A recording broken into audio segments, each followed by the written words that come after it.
Praise God, హల్లెలూయా. ప్రభువును రక్షకుడినైన యేసుక్రీస్తు నామంలో మీ అందరికీ శుభములు తెలియచేస్తూ ఉన్నాను. ప్రియులారా, ఈ పరిశుద్ధ పునరుత్థాన దినములో దేవుని సన్నిధిలో చేరి దేవుణ్ణి స్తుతించి ఆరాధించుటకు ప్రభువు మనకిచ్చిన ఈ మంచి అవకాశాన్ని బట్టి కృతజ్ఞతలు చెల్లిస్తూ ఉన్నాను. ఆలస్యం లేకుండా దేవుని వాక్యాన్ని చదువుకొని ప్రార్థించుకొని ధ్యానం చేసుకుందాము. న్యాయాధిపతుల గ్రంథము 6వ అధ్యాయము 7వ వచనము నుండి కొన్ని మాటలు మనము చదువుకుందాము. మిద్యానీయుల వలని బాధను బట్టి ఇశ్రాయేలీయులు యెహోవాకు మొర్రపెట్టగా యెహోవా ఇశ్రాయేలీయుల యొద్దకు ప్రవక్తనొకని పంపెను.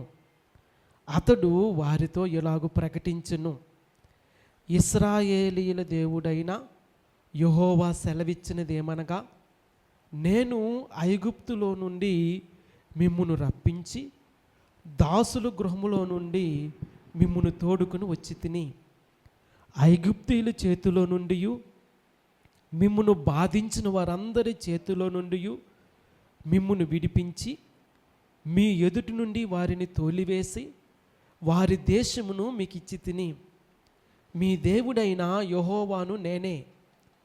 మీరు అమోరీయుల దేశమున నివసించుచున్నారు, వారి దేవతలకు భయపడకుడి అని మీతో చెప్పి తిని, కానీ మీరు నా మాట వినకపోతిరి. యెహోవా దూత వచ్చి అబీయజ్రీయుడైన యోవాషునకు కలిగిన వఫ్రాలోని మస్తకి వృక్షము క్రింద కూర్చుండెను. యోవాషు కుమారుడైన గిద్యోను మిద్యానీయులకు మరుగయుండినట్లు గానుగ చాటున గోధుమలను దొల్లగొట్టుచుండగా యెహోవా దూత అతనికి కనపడి, పరాక్రమం గల బలాఢ్యుడా, యెహోవా నీకు తోడై ఉన్నాడని అతనితో అనగా. ప్రార్థన చేసుకుందాము. పరిశుద్ధుడు అయిన తండ్రి, ప్రేమ కలిగిన ఆయన వందనాలు చెల్లిస్తూ ఉన్నాను. మహాగణుడా, మహోన్నతుడా, సర్వశక్తిమంతుడా, పరిశుద్ధుడా, వందనాలు చెల్లిస్తూ ఉన్నాను. ఈ వాక్యములోంచి మీరే మాతో మాట్లాడమని ప్రార్థిస్తూ ఉన్నాను.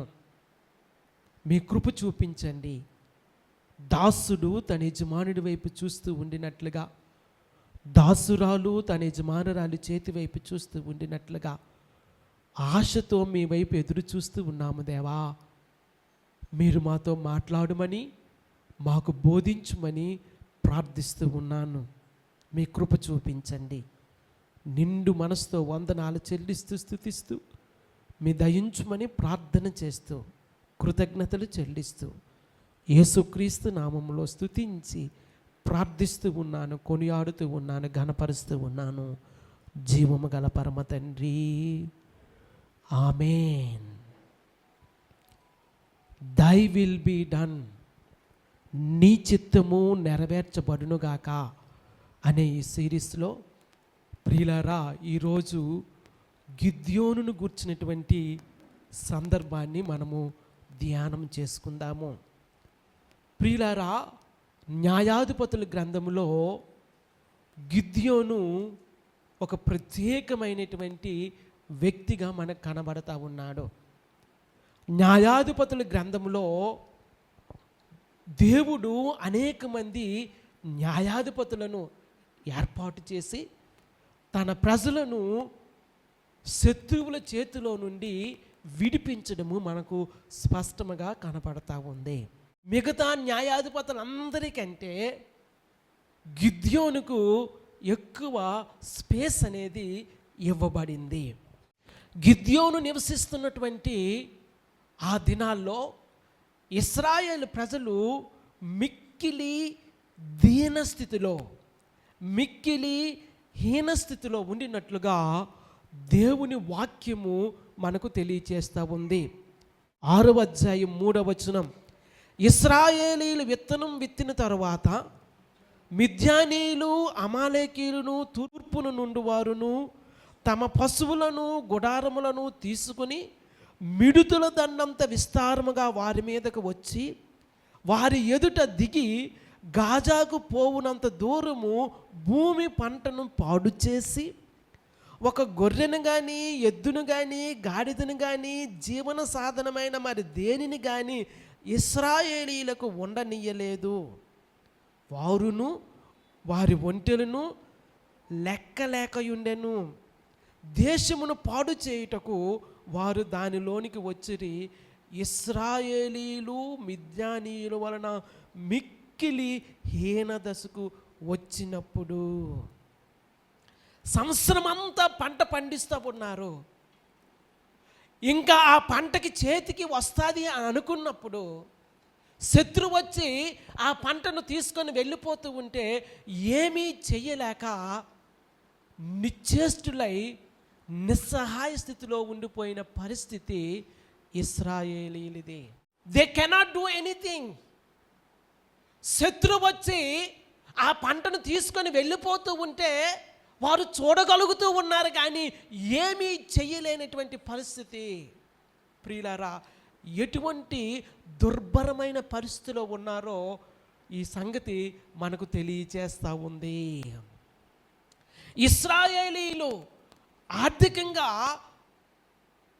ఎంతో దీనస్థితిలో ఉన్నారు, ఆత్మీయంగా ఎంతో హీనస్థితిలో ఉన్నారు.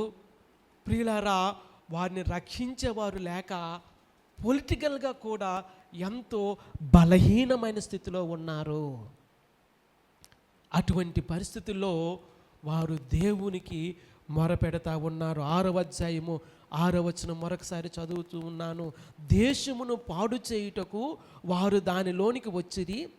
ఇశ్రాయేలీలు మిద్యానీయుల వలన మిక్కిలి హీనదశకు వచ్చినప్పుడు వారు యెహోవాకు మొర్ర పెట్టిరి.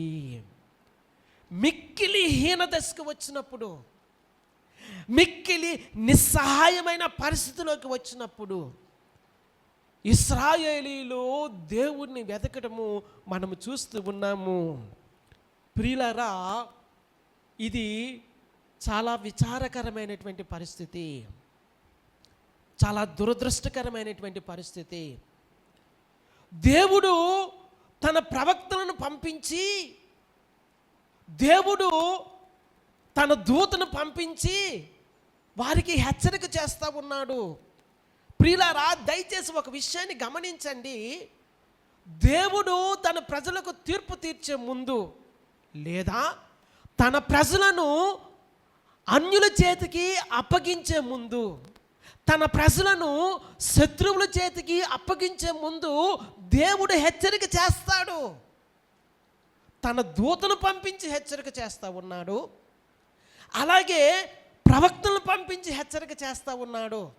ఒక్కసారి చదువుదాం, చూడండి. అదే న్యాయాధిపతుల గ్రంథము 2వ అధ్యాయము 1వ వచనం నుండి చూసినట్లయితే, యెహోవా దూత గిల్గాలు నుండి బయలుదేరి బోకీముకు వచ్చి ఇలాగ సెలవిచ్చెను, నేను మిమ్మును ఐగుప్తులో నుండి రప్పించి మీ పితరులకు ప్రమాణం చేసిన దేశమునకు మిమ్మును చేర్చి నీతో చేసిన నిబంధన నేనెప్పుడును మీరు ఈ దేశ నివాసులతో నిబంధన చేసుకొనకూడదు, వారి బలిపీఠమును వినగొట్టాలని ఆజ్ఞ ఇచ్చుకుని గాని మీరు నా మాట వినలేదు. ప్రియులారా, దేవుడు తీర్పు తీర్చే ముందు వారికి హెచ్చరిక చేస్తూ ఉన్నాడు. ఇక్కడ దేవుడు మిద్యానీయుల చేతులకి ఇశ్రాయేలు ప్రజలను అప్పగించడానికి ముందుగా కూడా దేవుడు తన ప్రవక్తను పంపించి వారితో మాట్లాడుతూ ఉన్నాడు. 6వ అధ్యాయం 7వ వచనం నుండి చూసినట్లయితే, మిద్యానీయుల వలన బాధను బట్టి ఇశ్రాయేలు యెహోవాకు మొర్రపెట్టగా యెహోవా ఇశ్రాయేలు యొద్దకు ప్రవక్తనొకను పంపెను. అతడు వారితో ఇలాగ ప్రకటించెను, ఇశ్రాయేలు దేవుడైన యెహోవా సెలవిచ్చినదేమనగా, నేను ఐగుప్తులో నుండి మిమ్మల్ని రప్పించి దాసుల గృహములో నుండి మిమ్మల్ని తోడుకొని వచ్చి తిని, ఐగుప్తుల చేతిలో నుండి మిమ్మల్ని బాధించిన వారి చేతిలో నుండి మిమ్మల్ని విడిపించి మీ ఎదుటి వారిని తోలివేసి వారి దేశమును మీకు ఇచ్చి తిని, మీ దేవుడైన యెహోవాను నేనే. మీరు అమోరీల దేశమున నివసించుచున్నారు, వారి దేవతలకు భయపడకుడని మీతో చెప్పి తిని కానీ మీరు నా మాట వినకపోతిరి. ప్రియులారా, తప్పెవరిది? సమస్య ఎవరిది? Whose problem is this? సమస్య ఎవరిది? ప్రియులారా, దేవుని ప్రజలు. దేవుడు హెచ్చరిక చేశాడు, మీరు వారి దేవతల వైపు తిరగొద్దు, వారి బలిపీఠం వైపు తిరగొద్దు అని దేవుడు హెచ్చరిక చేసిన, దేవుడు మాట్లాడిన, తన దూతను పంపించి మాట్లాడిన, ప్రవక్తలను పంపించి మాట్లాడిన, మీరు నా మాట వినలేదు కనుక నేను మిమ్మల్ని మిథ్యానీయుల చేతికి అప్పగిస్తూ ఉన్నాను. ప్రియులారా, దేవుని మాట విని ఆ ప్రకారము మనం జీవిస్తే మనకు ఆశీర్వాదము. దేవుని నామానికి మహిమ కలుగును గాక. దేవుని మాట వెనుక అవిధేయత చూపించినట్లయితే దేవుడు తన ప్రజలను శత్రువుల చేతికి అప్పగిస్తాడనే సంగతిని జ్ఞాపకం పెట్టుకోనండి. దేవుని వైపు నుండి సమస్య లేదు, దేవుని ప్రజల వైపు నుండి మాత్రమే సమస్య ఉంది. అయితే కనికరము కలిగిన దేవుడు వారు మొర్ర పెట్టినప్పుడు వారు మొర విని గిద్యోను లాంటి ఒక న్యాయాధిపతిని దేవుడు నియమిస్తూ ఉన్నాడు, ఏర్పాటు చేస్తూ ఉన్నాడు. 6వ అధ్యాయము 11వ వచనము, యెహోవా దూత వచ్చి అబీయెజ్రీయుడైన యోవాషునకు కలిగిన ఒఫ్రాలోని మస్తకి వృక్షము క్రింద కూర్చుండెను. యోవాషు కుమారుడైన గిద్యోను మిద్యానీయులకు మరుగయుండునట్లు గానుగ చాటున గోధుమలను దొల్లగొట్టుచుండగా. ప్రియులారా, గానుగు చాటున గోధుమలను దొల్లగొడతా ఉన్నాడు. ఈ పరిస్థితి ఒకసారి గమనించండి, ఎంత దుర్భరమైన పరిస్థితిలో వారు ఉన్నారో, ఎంత దురవస్థలో ఉన్నారో ఒకసారి అర్థం చేసుకోనండి. గోధుమల పంట చేతికి రాబోతా ఉంది. ఒకవేళ మిద్యానీయులు వచ్చి ఆ గోధుమ పంటను తీసుకొని వెళ్ళిపోతారేమో అని చెప్పి చాటున ఒక చోట చేరి గోధుమలను దొల్లగొడుతూ ఉన్నాడు. దేవుని నామానికి మహిమ కలుగును గాక. హల్లెలూయా. భయము. ఒకవేళ మిద్యానీయులు వచ్చి ఆ పంటను తీసుకొని వెళ్ళిపోతారేమో అని భయం. మిక్కిలి దీనస్థితిలో ఉన్నారు వాళ్ళు. ప్రియులారా, భయపడుతూ ఉన్నాడు. దాగుకొని గోధుమలను దొల్లగొడతా ఉన్నాడు. ప్రియులారా,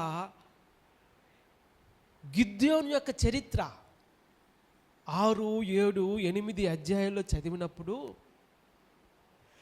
ఇశ్రాయేలు ప్రజలను రక్షించడానికి గిద్యోను లాంటి ఒక భయస్థుడైన వ్యక్తిని దేవుడు ఏర్పాటు చేసుకోవడము విశేషమైన సంగతి.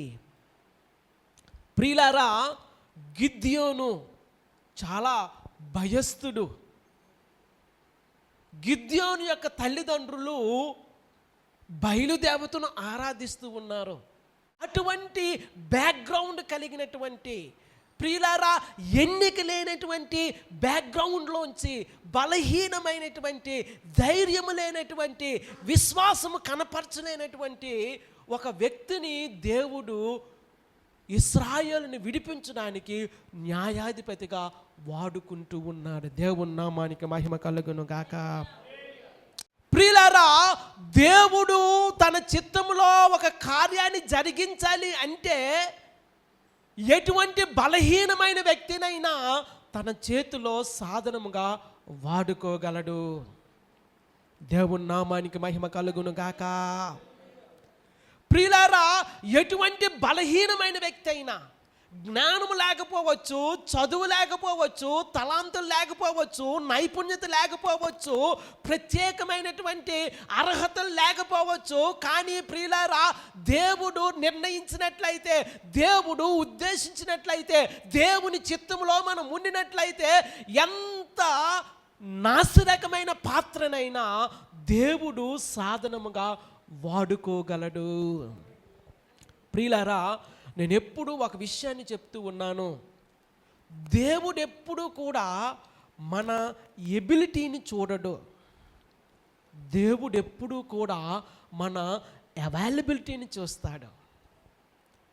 ఈ మాట మీకు అర్థమైందని నేను నమ్ముతూ ఉన్నాను. ఒకసారి దేవునికి హల్లెలూయా చెప్పండి.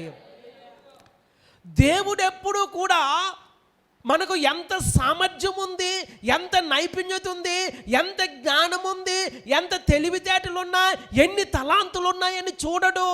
దేవుడు ఎప్పుడూ కూడా మన యొక్క అవైలబిలిటీని చూస్తాడు. దేవునికి మనం అందుబాటులో ఉన్నామా లేదా?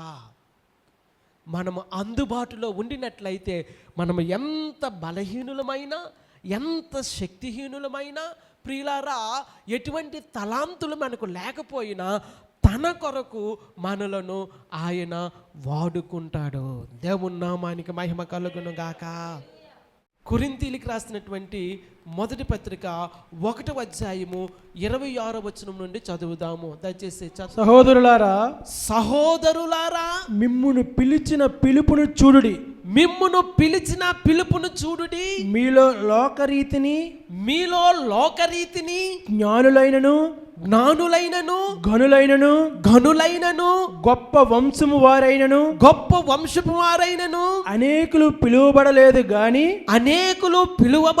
కానీ ఏ శరీరియు దేవుని ఎదుట అతిశయింపకుండునట్లు జ్ఞానులను సిగ్గుపరచుటకు లోకములో నుండి వెర్రి వారిని దేవుడు ఏర్పరచుకొని ఉన్నాడు. దేవుని నామానికి మహిమ కలుగును గాక. ప్రియులారా, జ్ఞానులని కాదు, తెలివి కలిగిన వారని కాదు, తలాంతులు కలిగిన వారని కాదు, ప్రియులారా, జ్ఞానులను సైతము సిగ్గుపరచడానికి దేవుడు వెర్రి వారిని ఏర్పాటు చేసుకున్నాడు. బలహీనులైన వారిని ఏర్పాటు చేసుకున్నారు. అబలలను దేవుడు ఏర్పాటు చేసుకున్నాడు. తన చిత్తము, తన ఉద్దేశాన్ని వారి ద్వారా జరిగించినట్లుగా దేవుని వాక్యములో మనము చూస్తూ ఉన్నాము. దేవుని నామానికి మహిమ కలుగును గాక. ప్రియులారా, దేవుణ్ణి సేవించడానికి, దేవుణ్ణి ఆరాధించడానికి, దేవుణ్ణి మహిమపరచడానికి మనకు తలాంతులు అవసరం లేదు. మనము దేవుని సన్నిధిలో రావటానికి ఇష్టపడినట్లయితే, దేవునికి పరిచర్య చేయడానికి ఇష్టపడినట్లయితే, దేవునిని సేవించడానికి ఇష్టపడినట్లయితే, ఎంత నాశరకమైన పాత్ర అయినా దేవుడు బలమైన సాధనముగా వాడుకుంటాడనే సంగతిని నేను మీకు జ్ఞాపకం చేస్తూ ఉన్నాను. దేవుని నామానికి మహిమ కలుగును గాక. గిద్యోను గానుగు చాటున గోధుమలను దొల్లగొడుతూ ఉంటుండగా మిద్యానీయులకు భయపడి రహస్యంగా ఈ పని చేస్తూ ఉండినప్పుడు దేవుడు అతనికి ప్రత్యక్షమై ఒక మాట అంటూ ఉన్నాడు. చూడండి 12వ వచనం. యెహోవా దూత అతనికి కనపడి పరాక్రమం గల బలాఢ్యుడా యెహోవా నీకు తోడై ఉన్నాడని కలుగును గాక. హల్లెలూయా. ప్రియులారా, ఒక బలహీనమైన వ్యక్తితో, ఒక ధైర్యము చెడిన వ్యక్తితో, ఒక విశ్వాసం లేని వ్యక్తితో దేవుడు చెప్తున్నటువంటి మాట పరాక్రమం గల బలాఢ్యుడా, పరాక్రమం కలిగిన బలాఢ్యుడా. ప్రియులారా, దేవుడు గిద్యోనును ఏ విధముగా బలపరుస్తూ ఉన్నాడో ఇక్కడ మనం చూస్తూ ఉన్నాము. ప్రియులారా, మన జీవితాల్లో మనకి ఎటువంటి తలాంతులు లేకపోయినా దేవుడు మనల్ని తన పరిచర్య కొరకు, తన చిత్తాన్ని జరిగించడానికి వాడుకుంటాడనే సంగతిని నేను మీకు జ్ఞాపకం చేస్తూ ఉన్నాను. దేవుని నామానికి మహిమ కలుగును గాక. గిద్యోను లాంటి ఒక వ్యక్తిని దేవుడు పరాక్రమం గల బలాఢ్యుడా అని పిలుస్తూ ఉన్నాడు. ప్రియులారా, నాసిరకమైన పాత్రే కావచ్చు, ఆ నాసిరకమైన పాత్రను దేవుడు ధైర్యపరిచి విస్తారమైన మిద్యాను సైన్యాన్ని హతమార్చినట్లుగా ఈ లేఖన భాగంలో మనము చూస్తూ ఉన్నాము. దేవుని నామానికి మహిమ కలుగును గాక. హల్లెలూయా. ప్రియులారా, ఒక ప్రాముఖ్యమైన సంగతి ఏంటంటే, దేవుడు గిద్యోనును ధైర్యపరిచి పంపించిన గిద్యోను ఎన్నో ప్రశ్నలు వేస్తూ ఉన్నాడు దేవునికి. చూడండి ఆ తరువాత 13వ వచనం, గిద్యోను చిత్తమున ఏలినవాడా, యెహోవా మాకు తోడై ఉండిన ఎడల ఇదంతయు మాకెలా సంభవించును? పరాక్రమం గల బలాఢ్యుడా, లేచి మిద్యానీయుల మీదకు వెళ్ళు అని చెప్పినప్పుడు గిద్యోను అంటున్న మాట, దేవుడు మాకు తోడై ఉండినట్లయితే మేము ఎందుకు ఈ శ్రమ అనుభవించాలి? మా పితరులు ఎన్నో మంచి విషయాలు మాకు నేర్పించారు, గొప్ప కార్యాలు చేశారని కథలు కథలుగా మేము విన్నాం. దేవుడు చేసిన ఆశ్చర్య కార్యాలను గూర్చి, అద్భుత కార్యాలను గూర్చి కథలు కథలుగా మేము విన్నాం. అయితే ఇప్పుడు దేవుడు ఎందుకు మమ్మల్ని ఈ విధంగా చేస్తూ ఉన్నాడు అని ప్రశ్నిస్తూ ఉన్నాడు. ప్రియులారా గమనించండి, దేవుడు గిద్యోనును ధైర్యపరుస్తూ ఉంటే గిద్యోను దేవుడిని ప్రశ్నిస్తూ ఉన్నాడు. ప్రియులారా, దేవుని చిత్తాన్ని దేవుడు మనకు బయలుపరిచిన తరువాత, దేవుని ఉద్దేశాన్ని, దేవుని సంకల్పాన్ని దేవుడు మనకు బయలుపరిచిన తరువాత దేవుణ్ణి ప్రశ్నించడం అనేది ఆశీర్వాదకరమైన సంగతి కాదు. నీకు తెలియనప్పుడు ఒకవేళ నువ్వు అడగొచ్చు దేవుణ్ణి. దేవుని ప్రత్యక్షత నువ్వు లేనప్పుడు నీవు అధైర్యపడవచ్చు, భయపడవచ్చు, దేవుణ్ణి సందేహించవచ్చు. కానీ ప్రియులారా, దేవుని యొక్క చిత్తము, దేవుని యొక్క సంకల్పము బయలుపరచబడిన తరువాత కూడా గిద్యోను దేవుణ్ణి ప్రశ్నిస్తూ ఉన్నాడు, ఒక సూచన కోసము అడుగుతా ఉన్నాడు. ఒక సూచన కావాలి. 17వ వచనం, అందుకతడు నా ఎడల నీకు కటాక్షము కడిగిన ఎడల నాతో మాట్లాడుచున్నవాడు నీవే అని నేను తెలుసుకొనున్నట్లు ఒక సూచన కనపరచుము. ప్రియులారా, ఎవరైతే దేవుని యొద్ద నుంచి సూచన అడుగుతారో వారు విశ్వాసము వలన నడిపించబడిన వారు కాదు. ఒక మంచి ఆత్మీయ పాఠం మనం నేర్చుకోవాలి. దేవుడు ఫలానా విషయాన్ని, ఫలానా సంగతిని మనకు బయలుపరిచిన తరువాత కూడా నాకు ఒక సూచన ఇవ్వు, నాకు ఒక దర్శనాన్ని ఇవ్వు, నాకు ఒక కల ఇవ్వు అని అడిగినట్లయితే ప్రియులారా, మన ఆత్మీయ జీవితంలో మనము విశ్వాసము ద్వారా కాక వెలుచూపు వలన జీవిస్తూ ఉన్నామనే సంగతిని మనము జ్ఞాపకం పెట్టుకుందాము. ప్రియులారా, సూచన అడిగేవారు విశ్వాసముతో జీవించేవారు కాదనే సంగతిని మరొకసారి నేను మీకు జ్ఞాపకం చేస్తూ ఉన్నాను. గిద్యోను ఒక సూచన అడుగుతూ ఉన్నాడు. యేసుక్రీస్తు ప్రభువారు నివసించిన కాలంలో కూడా అనేక మంది మాకొక సూచనను కనపరచు, మాకొక సూచనను కనపరచు అని అడిగారు. అందుకు యేసుక్రీస్తు ప్రభువారు యోనాను గూర్చిన సూచన తప్ప మరే సూచన మీకు ఇవ్వబడదని వారికి సమాధానం ఇచ్చినట్లుగా మనం చూస్తూ ఉన్నాము. కొరింథీయులకు రాసినటువంటి మొదటి పత్రిక 1వ అధ్యాయము 22వ వచనం, యూదులు సూచక్రియలు చేయమని అడుగుతూ ఉన్నారు, గ్రీసు దేశస్థులు జ్ఞానమును వెతుకుచూ ఉన్నారు. ప్రియులారా, యూదులు సూచక్రియల కోసం అడుగుతూ ఉన్నారు. గిద్యోను ఒక సూచక్రియ నాకు చూపించు, ఒక సూచన ఇవ్వు అంటూ ఉన్నాడు. దయచేసి గమనించండి ప్రియులారా, మన ఆత్మీయ జీవితంలో దేవుని యొద్ద నుండి ఒక సూచన మనం అడుగుతూ ఉన్నామంటే ఆత్మీయ జీవితంలో మనం పరిపక్వత చెందలేదని అర్థం. మన కళ్ళతో చూసి మనం నమ్మడం కాదు, విశ్వాసముతో దేవుడు చెప్పిన కార్యాలను మనం చూడగలగాలి. ప్రియులారా, అందుకే హెబ్రీ పత్రికలో విశ్వాస వీరుల యొక్క జాబితాలో గిద్యోను పేరు మనకు కనిపించదు. ఎందుకంటే గిద్యోను విశ్వాసము ద్వారా కాక వెలుచూపును బట్టి దేవుని కార్యాన్ని జరిగించడానికి వెళ్తూ ఉన్నాడు.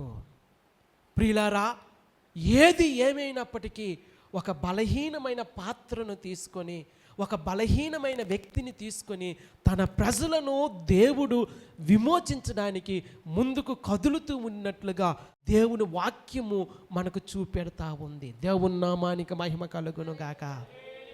హల్లెలూయా. అయితే ప్రియులారా, దేవుడు తన కార్యాన్ని గిద్యోను ద్వారా చెయ్యటానికి ముందుగా బయలు యొక్క బలిపీఠాన్ని పడగొట్టమని దేవుడు ఆజ్ఞాపిస్తూ ఉన్నట్లుగా మనం చూస్తూ ఉన్నాము. అదే 6వ అధ్యాయము 25, 26 వచనాలు చదువుకుందాము.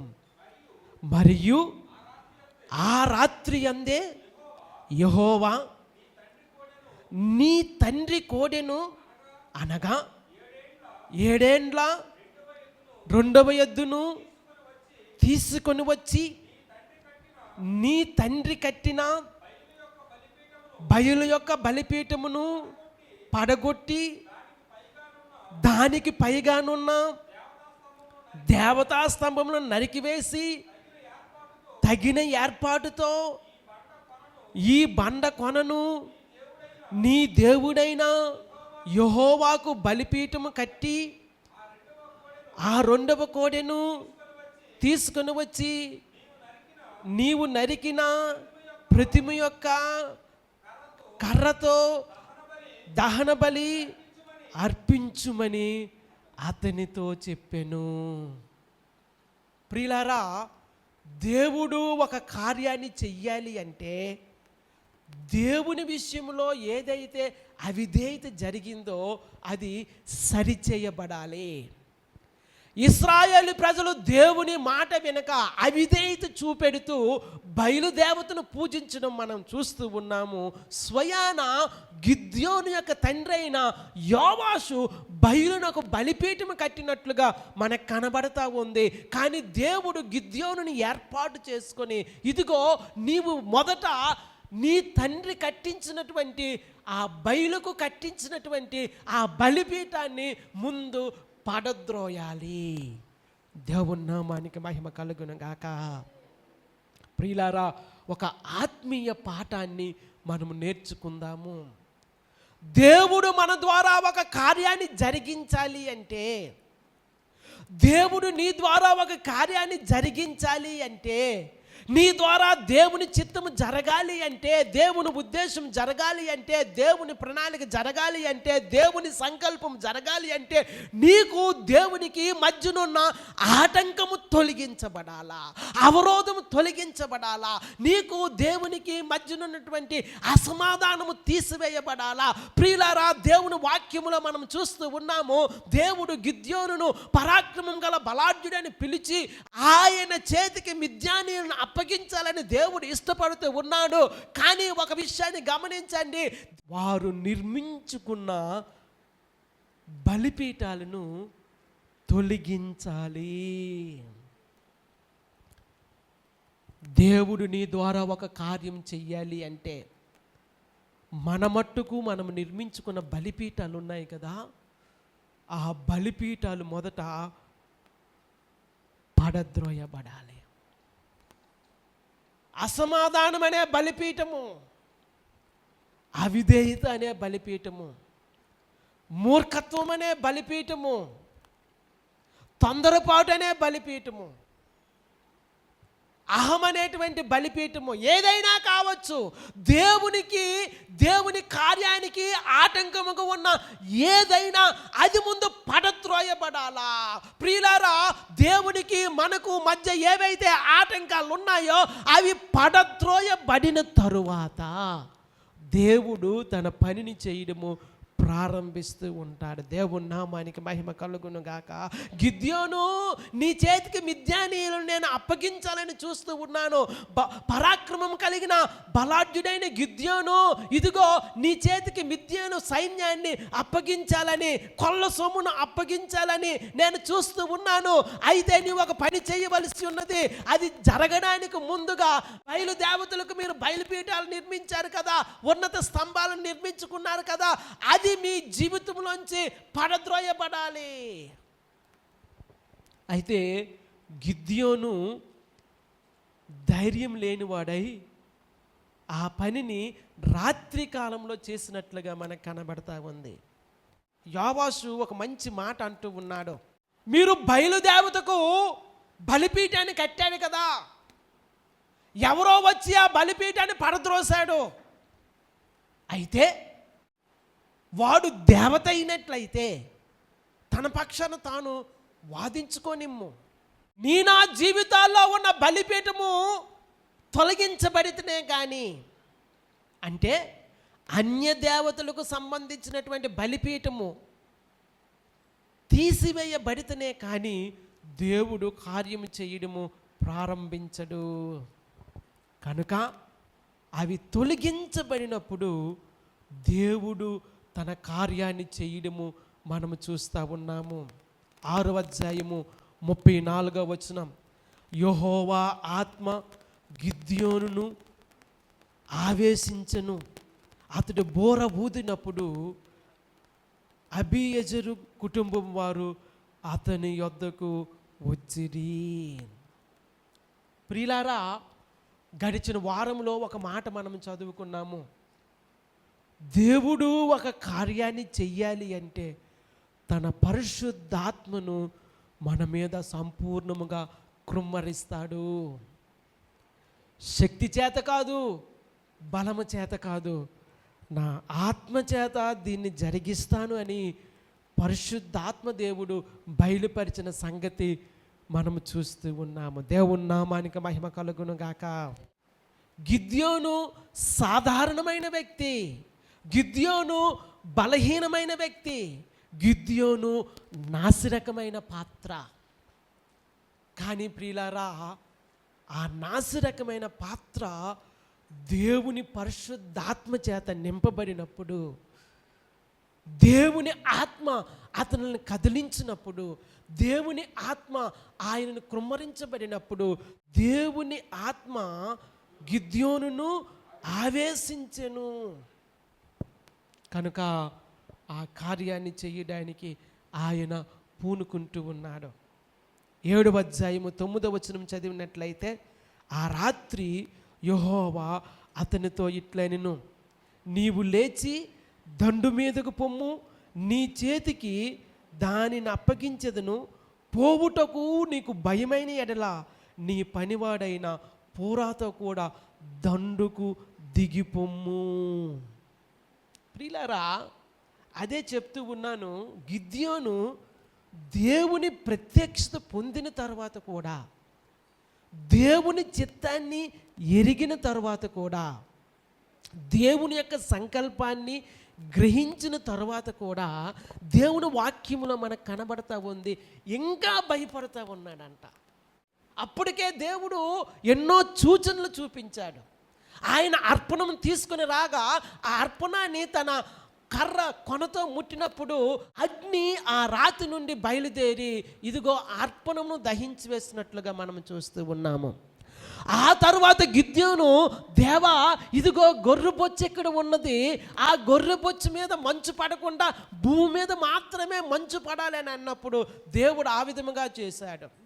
ఆ తర్వాత భూమి మీద పొడిగా ఉండి గొర్రెబొచ్చు మీద మంచుకు పడినట్లు చేయమంటే దేవుడు ఆ విధంగా చేశాడు. కానీ అప్పటికి గిద్యోనుకు నమ్మకం కలగలేదు, అప్పటికి గిద్యోనులో విశ్వాసము పుట్టలేదు, అప్పటికి గిద్యోను భయపడుతూనే ఉన్నాడు. ప్రియులారా, భయపడేటువంటి అటువంటి వ్యక్తిని దేవుడు తన సాధనముగా వాడుకోవడము దేవుని యొక్క గొప్పతనము. దేవుని నామానికి మహిమ కలుగును గాక.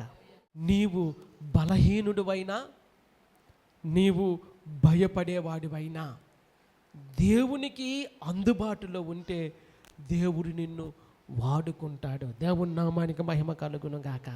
అదే 7వ అధ్యాయము 12వ వచనం నుంచి 14వ వచనం వరకు చదివినట్లయితే, మిద్యానీయులను అమాలేకీయులను తూర్పువారును లెక్కకు మిడతల వలె ఆ మైదానంలో పరుండి ఉండిరి. వారి ఒంటెలు సముద్ర తీరమందునున్న ఇసుక రేణువుల వలె లెక్కలేనివై ఉండెను. గిద్యోను వచ్చినప్పుడు ఒకడు తాను కనిన కలను తన చెలికానికి వివరించుచుండెను. ఎట్లనగా, నేనొక కలగంటిని, అదేమనగా యవల రొట్టె ఒకటి మిద్యానీయుల దండులోనికి దొర్లి ఒక గుడారమునకు వచ్చి దాని పడగొట్టి తల క్రిందు చేసినప్పుడు ఆ గుడారము పడిపోయినని చెప్పెను. అందుకు వాని చెలికాడు, ఇది ఇశ్రాయేలీయుడైన యోవాషు కుమారుడగు గిద్యోను ఖడ్గమే గాని మరేమీ కాదు. దేవుడు మిద్యానీయులను ఈ దండంతటిను అతని చేతికి అప్పగింపబోవుచున్నాడని ఉత్తరమిచ్చెను. దేవుని నామానికి మహిమ కలుగును గాక. ఇంకా భయపడుతూ ఉన్నాడు. దేవుడు అతనికి ఒక కలను చూపించి దేవుడు మాట్లాడి ఆయన్ని ధైర్యపరుస్తూ ఉన్నాడు. ప్రియులారా, దేవుని వాక్యములో మనం చూస్తూ ఉన్నాము, దేవుడు చెప్పిన ప్రకారముగా దేవుడు మిద్యానీయులను గిద్యోను చేతికి అప్పగించడం మనకు కనబడతా ఉంది. అనేక మంది సైన్యము గిద్యోనుకు ప్రోగయినట్లుగా మనం చూస్తూ ఉన్నాము. కానీ వారిలో నుండి దేవుడు కేవలము 300 మందిని మాత్రమే ఎంపిక చేసుకొని విస్తారమైన సైన్యము, విశేషమైన సైన్యము, ఆయుధాలు, ఒంటెలు, రథాలు కలిగినటువంటి మిద్యానీయులను గిద్యోను చేతికి అప్పగిస్తూ ఉన్నాడు. 7వ అధ్యాయము 19వ వచనం నుండి చదివినట్లయితే, గిద్యోనును అతనితోనున్న 100 మందియు దండు పాలెము కొట్ట కొనకు పోయి బోరలను ఊది తమ చేతులలోనున్న కొండలను పగులగొట్టి అట్లు ఆ 3 గుంపుల వారు బోరలను ఊదుచు ఆ కొండలను పగులగొట్టి ఎడమ చేతుల్లో దివిటీలను కుడి చేతుల్లో ఊదుటకు బోరలను పట్టుకొని యెహోవా ఖడ్గము గిద్యోను ఖడ్గము అని కేకలు వేసిరి. దేవుని నామానికి మహిమ కలుగును గాక. ప్రియులారా, దేవుడు చేసినటువంటి ఆశ్చర్య కార్యము ఇక్కడ మనకు స్పష్టంగా కనబడతా ఉంది. గిద్యోను వెనుక 1000 మంది సైన్యం వచ్చినా దేవుడు వారిని ఎంపిక చేయలేదు.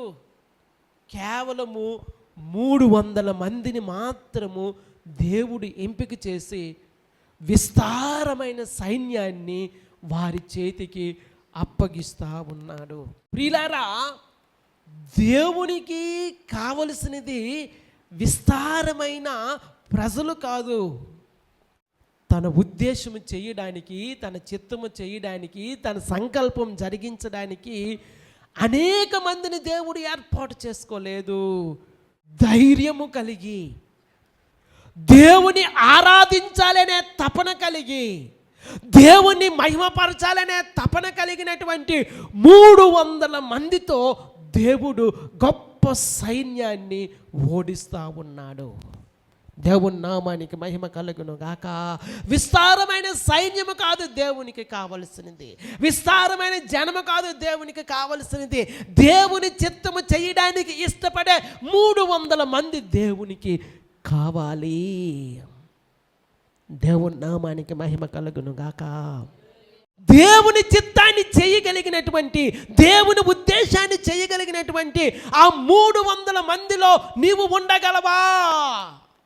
దేవునికి కావలసినది మహా సైన్యము కాదు, దేవునికి కావలసినది గొప్ప సమూహము కాదు. ప్రియులారా, దేవుని చిత్తము నెరవేర్చగలిగి, దేవుని ఉద్దేశాన్ని నెరవేర్చగలిగి, దేవునితో కలిసి పని చేయగలిగినటువంటి ఆ 300 మంది దేవునికి కావాలి. నేను అడుగుతూ ఉన్నాను ఈ ఉదయకాల సమయంలో, ఆ 300 మందిలో నీ ఒకరిగా ఉంటావా? ప్రియులారా, ఈ దినాన ప్రజలు సమూహాలను చూస్తూ ఉన్నారు, గొప్ప జనాలను చూస్తూ ఉన్నారు. ప్రియులారా, దేవునికి కావలసినది సమూహాలు కాదు, దేవునికి కావలసినది గొప్ప జనాలు కాదు, దేవుని చిత్తం జరిగించడానికి కావలసింది మహా సైన్యం కాదు. 300 మంది చాలు. జయించిన వారు కావాలి, ధైర్యం కలిగిన వారు కావాలి. ఆ విధముగా ధైర్యం కలిగిన వారిలో నీ ఒకరిగా ఉంటావా? ఈ దినాన పోటీ. మా చర్చిలో 1000 మంది అంటే మా చర్చిలో 10,000 మంది, మా చర్చిలో 10,000 మంది అంటే మా చర్చిలో 1,00,000 మంది, మా చర్చిలో 1,00,000 మంది అంటే మా చర్చిలో 10 లక్షల మంది అని గొప్పలు చెప్పుకుంటున్నటువంటి సందర్భం ఉన్నారు. అతిశయోక్తి కాదు. ప్రియులారా, దేవుని చిత్తము చెయ్యలేనటువంటి ఎంతమంది ఉన్నా వారి ద్వారా దేవుని కార్యము జరిగించబడదు. దేవుని చిత్తాన్ని చేయడానికి మనస్సు కలిగి, దేవుని కొరకు ప్రయాసపడడానికి మనస్సు కలిగి, దేవుని కొరకు పోరాడడానికి మనస్సు కలిగి ఎవరైతే ఆయన సన్నిధిలోనికి వస్తారో వారి ద్వారా దేవుడు గొప్ప కార్యాన్ని చేయగలుగుతాడు. ఆ 300 మందిలో నీవు ఉంటావా? దేవుని చేత ఎంపిక చేయబడిన ఆ మనుషులలో, దేవుని చేత ఎన్నిక చేయబడిన ఆ మనుషులలో, ఆ చిన్న సమూహంలో, ఆ చిన్న గుంపులో, ఆ చిన్న మందలో నీవు ఉంటావా? ఒకవేళ ఆ చిన్న మందలో నీవు ఉండినట్లయితే నీ ద్వారా దేవుడు గొప్ప కార్యాన్ని చేయడానికి పూనుకుంటాడు. దేవునికి కావలసినది విస్తారమైన సమూహము కాదు, దేవుని చిత్తాన్ని చేయగలిగినటువంటి చిన్న గుంపు. 1,35,000 మంది సైన్యం ఎక్కడా? 300 మంది ఎక్కడా? ఈ 300 మంది ద్వారా ఇంకా వారి చేతిలో ఇంకేమీ లేవు. వారు ఎడమ చేతితో దివిటీలు పట్టుకున్నారు, కుడి చేతితో బూరలను పట్టుకున్నారు. ఆ బూరలను ఊదినప్పుడు దేవుడు గొప్ప కార్యాన్ని చేస్తూ ఉన్నాడు. చప్పట్లు కొట్టి దేవుని మహిమపరచండి. హల్లెలూయా, హల్లెలూయా. వారి చేతిలో ఖడ్గాలు లేవు. ప్రియులారా, గడిచిన వారములో మనం చూసాము, ఆ సమయంలో ఇశ్రాయేలీయుల దగ్గర ఆయుధాలు లేవు. ఎందుకంటే ఆయుధాలు తయారు చేసినటువంటి ఆ కంసాలి వారిని శత్రువులు చంపేశారంట. గడిచిన వారంలో చదివామా మాట. ఇశ్రాయేలీయుల దగ్గర ఆయుధాలు లేవు. వారి దగ్గరల్లా ఉన్నవి ఏంటంటే కొండలు, ఆ కొండల్లో దివిటీలు, చేతిలో బూరలు. ఒక చేతితో దివిటీ పట్టుకుంటూ ఉన్నారు, ఒక చేతితో బోర పట్టుకొని ఊదుతూ ఉన్నాడు. దేవుడు వారికి జయమిస్తూ ఉన్నాడు. దేవుని నామానికి మహిమ కలుగును గాక. ఆయుధాలు లేవు వారి దగ్గర, ఖడ్గాలు లేవు వారి దగ్గర. వారి దగ్గర ఉన్నదల్లా దివిటీలు, బోరలు. హల్లెలూయా, హల్లెలూయా. ప్రియులారా, మన చేతిలో ఏముందని దేవుడు చూడడు. మనము దేవునికి సమర్పించుకున్నట్లయితే, దేవుని చిత్తాన్ని చేయడానికి మనల్ని మనము దేవునికి అప్పగించుకున్నట్లయితే, ఏ చిన్న సాధనం ద్వారా అయినా దేవుడు విజయాన్ని మనకిస్తాడు. గొల్యాతుకు ఎదురుగా వెళ్తున్న దావీదు చేతిలో ఏముంది? ఒడిసె. 1000 మందిని సంహరించడానికి వెళ్ళిన సంసోను చేతిలో ఏముంది? గాడిద దవడ ఎముక. ఒత్నీయేలు చేతిలో ఏముంది? మునుకోల కర్ర.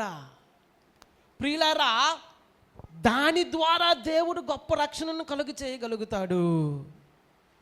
అందుకే శక్తి చేత కాదనెను, బలముతో నిధి కాదనెను, శక్తి చేత కాదనెను, బలముతో నిధి కాదనెను, నా ఆత్మ ద్వారా దీని చేతునని యెహోవా సెలవిచ్చెను. దేవుడు తన ఆత్మ ద్వారా ఈ కార్యాన్ని చేస్తాడు. కొన్నిసార్లు మనకి అజ్ఞానం అనిపిస్తూ ఉంటుంది. కొన్ని వేల మంది సైన్యము, లెక్కకు విస్తారమైన ఒంటెలు, గాడిదలు సముద్రపు ఇసుక రేణువులాగా ఉండినప్పుడు 300 మంది దివిటీలతోనూ బోర్రలతోనూ వెళ్తే వారికి విజయం వస్తుందా? కానీ దేవుడు విజయాన్ని ఇస్తాడు. దేవుడి నామానికి మహిమ కలుగును గాక. నమ్ముదామా మాట? ప్రియులారా, మన జీవితాల్లో ఆయుధాలు కాదు దేవుడు మనకిచ్చింది, దేవుడే మన ఆయుధము. దేవుడి నామానికి మహిమ కలుగును గాక. దేవుడు గొప్ప విజయాన్ని అనుగ్రహించినట్లుగా మనం చూస్తూ ఉన్నాం. 8వ అధ్యాయము 22, 23 వచనం. అప్పుడు ఇశ్రాయేలీలు గిద్యోనుతో, నీవు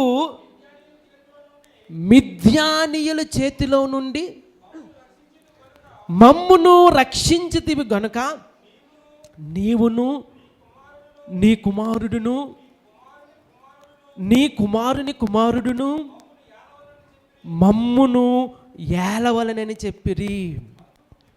అందుకు గిద్యోను, నేను మిమ్మును ఏలను, నా కుమారుడును మిమ్మును ఏలరాదు, యెహోవా మిమ్మును ఏలునని చెప్పాను. చాలా మంచి మాట.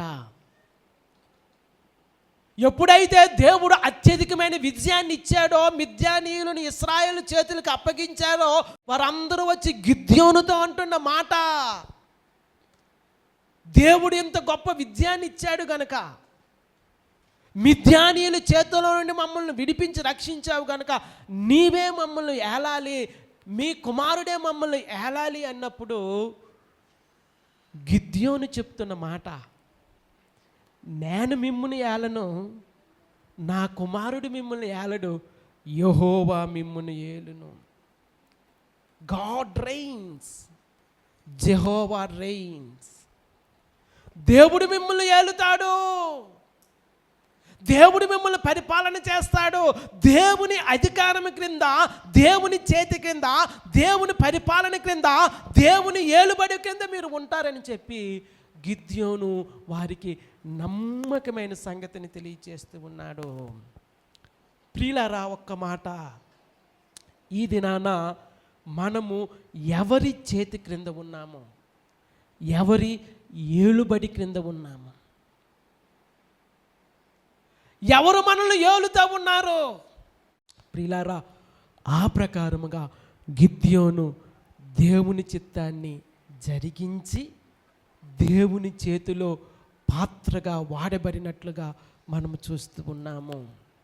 దేవుని సంగమా, దేవుని చేతిలో పాత్రగా వాడబడటానికి మరొకసారి దేవుని చిత్తానికి మనల్ని మనము అప్పగించుకుందామా?